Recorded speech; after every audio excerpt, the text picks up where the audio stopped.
गजब झमेला में पड़ गईनी, दादाई कैसन दलदल में गड़ गईनी। बड़ी गजब झमेला में पड़ गईनी, दादाई कैसन दलदल में गड़ गईनी। लजियावा मुरारी बचाला न फेर, बचाला। आजा कल है पिया जी मुठ भेड़, राती के आज 1:30 बजे पानी तोड़ा तो जवानी अक में, राती के आज 1:30 बजे।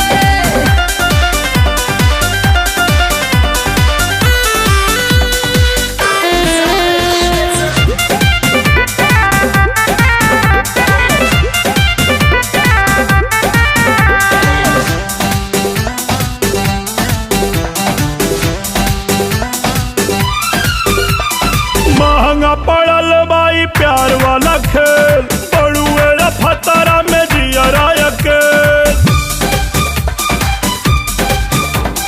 महंगा पड़ल बाई प्यार वाला खेल, बड़ुएरा फतरा में जियरा अकेल। बदन में उठता बेलहर पिया जी, जवनिया ढाहता बेकहर पिया जी। खुदे वो घर में मूड़ी फसवनिया ने। आजा कल है पिया जी मुठ भेड़, राती के आज 1:30 बजे पानी तोड़ा था जवानी अक में, राती के आज 1:30 बजे।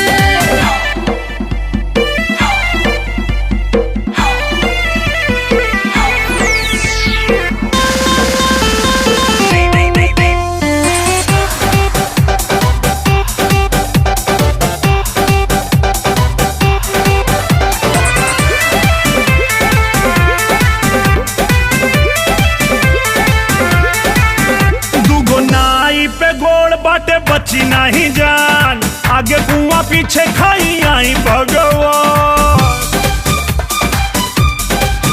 दुगो नाई पे गोड़ बाटे बची नहीं जान, आगे कुआं पीछे